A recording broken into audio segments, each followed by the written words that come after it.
Okay, so let me tell you about the time that I spent $17,000 on an ads agency just to get my business up and started. So I knew that when I launched my photography business, I knew that I did not want to do things organically. Like I didn't want to market myself on social media, like doing videos or any trends or, you know, waiting years to finally build like a following and stuff like that. I was like, I want to zoom past all that. So I felt like the only way, or so I had learned, that one of the other ways is through paid ads. So I personally didn't know how to run ads. I had no idea how this worked. So I decided to like look for a reputable, or, you know, like, so I felt like this was the agency for me to work with. So they did also like offer me a CRM. I mean, I did learn like things from them.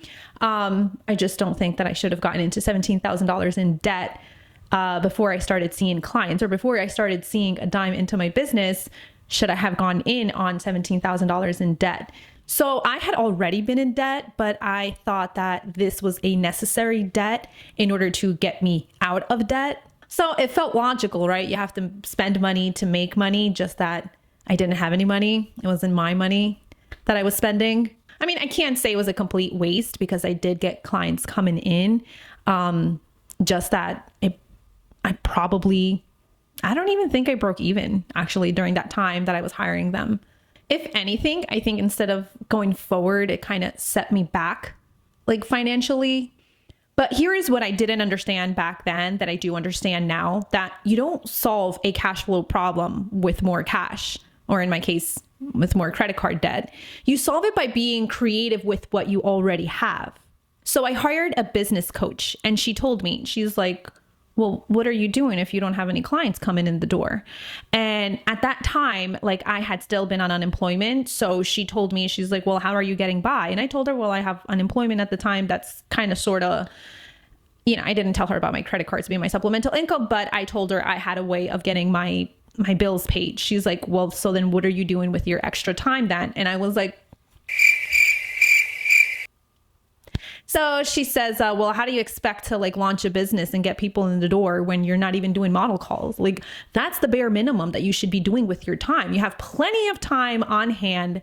Get people in the door. Even if there's like, it's like for free sessions, free model calls, you never know. In one of them, somebody's going to hire you. And in reality, somebody did. One of my models, she asked if her husband can come in for like an extra fee. And I said, sure. So in something that I didn't even expect to make money from, I actually ended up making money. And so with these model calls, we had tried so many different looks with different gowns that I had invested, and they were just sitting there collecting dust. And so, you know, I was just trying different ideas. I posted all these different stuff in my content, and all of a sudden, boom, like people were like, wow, like this is like your new style, or this is what you're up to. This is what you're offering now. This is the kind of service. So all of a sudden, like it's just started to attract clientele. And so again, at the same time, I kind of still had the ad agency. It was kind of towards the end, but I had the agency at the time. So I think that me posting organically and also having the ads, I think that was what helped the most. So in comparison, I guess when we balance out what the $17,000 in the ads agency did in comparison to what this like free model call did for both, it was like a collaboration between me and the people that accepted to be my models. It was like what the ads agency really was like a fraction almost of what, like actually running the model call and posting all that content did in comparison. So sometimes the expensive solution isn't always the better solution. I think it just feels legitimate just because it costs more. So something that this taught me about money and business is something that I apply, or at least I try to apply every single day.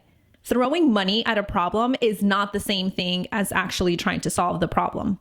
I think that when we are scared, desperate, or trying to prove something to ourselves, like we reach out to the more expensive solution because it actually feels like we're doing something about it, or we're taking it seriously. But I feel like the real financial intelligence is knowing when to spend or when to get creative instead.